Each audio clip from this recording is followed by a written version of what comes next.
গৃহস্পর্শ এই শব্দটি আমরা অনেকেই শুনেছি, কিন্তু এর প্রকৃত অর্থ হয়তো আমাদের অনেকেরই অজানা।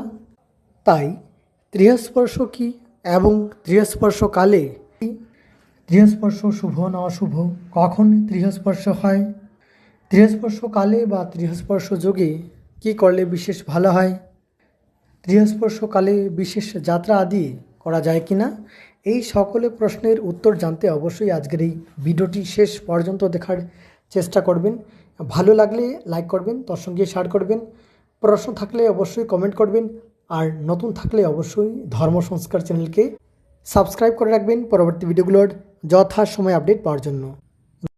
দর্শক বন্ধুরা, গৃহস্পর্শ গৃহস্পর্শ শব্দটির অর্থ হলো একদিনে তিথিত্রয়ের মিলন। দর্শক বন্ধুরা, যদি একদিনে দুই তিথি শেষ হয়ে তৃতীয় তিথি শুরু হয় তখন তাকে গৃহস্পর্শ বলা হয়। বা এক বাড়ির মধ্যে তিনটি তিথি সংযুক্ত হলে তখন তাকে গৃহস্পর্শ বলা হয়। আবার এক তিথি যদি 3 দিন ব্যাপিনী হয়, অর্থাৎ 3 দিন পর্যন্ত যদি একই তিথি থাকে তখন তাকে গৃহস্পর্শ বলা হয়। আবার তিথি বৃদ্ধিও বলা হয়।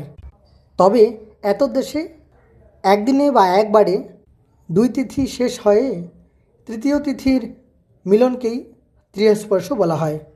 দর্শক বন্ধুরা, এবার আলোচনা করব গৃহস্পর্শ যোগে কী করা উচিত নয় এবং গৃহস্পর্শ যোগে কী করলে বিশেষ ভালো হয়। দর্শক বন্ধুরা, প্রথমত বলে রাখি, গৃহস্পর্শকালে বা গৃহস্পর্শ যোগে কোনো বিশেষ কার্য আদি করতে নেই। এই গৃহস্পর্শকালে শুভ কার্য আদি করা উচিত নয়। এই সময় মাঙ্গলিক অনুষ্ঠান আদি করা উচিত নয়। এই গৃহস্পর্শকালে বা গৃহস্পর্শ যোগে মাঙ্গলিক অনুষ্ঠান যেমন গাত্রহরিদ্রা, অন্নপ্রাশন বা মুখ্যান্নপ্রাশন, বিপুণ্যারম্ভ, গৃহারম্ভ, গৃহপ্রবেশ এবং বিবাহসহ আরও কিছু মাঙ্গলিক অনুষ্ঠান আছে, যে মাঙ্গলিক অনুষ্ঠান আদি এই গৃহস্পর্শ যোগে করা উচিত নয়। তার সঙ্গে গৃহস্পর্শ যোগে বিশেষ পূজা অর্চনা আদি করা উচিত নয়। দর্শক বন্ধুরা, এবার আলোচনা করব গৃহস্পর্শকালে কী করলে বিশেষ ভালো হয়।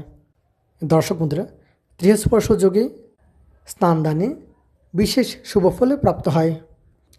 গৃহস্পর্শকালে পবিত্র নদীতে স্নান করলে বিশেষ শুভফল প্রাপ্ত হয়। তার সঙ্গে এই দিনে স্নানের পর দান আদি করলে বিশেষ ভালো হয়। দর্শক বন্ধুরা, তাহলে আপনারা এবার বুঝতেই পারছেন গৃহস্পর্শ কী, গৃহস্পর্শ কখন হয় এবং গৃহস্পর্শকালে কী করা উচিত নয় এবং কী করলে ভালো হয়। দর্শক বন্ধুরা, ভিডিওটি শেষ পর্যন্ত দেখার জন্য আপনাদের সকলকে অনেক অনেক ধন্যবাদ। এই ধরনের আরও ভিডিও পেতে অবশ্যই চ্যানেলটিকে সাবস্ক্রাইব করে রাখবেন পরবর্তী ভিডিওগুলোর যথাসময়ে আপডেট পাওয়ার জন্য। আবারও সবাইকে অনেক অনেক ধন্যবাদ ভিডিওটি শেষ পর্যন্ত দেখার জন্য।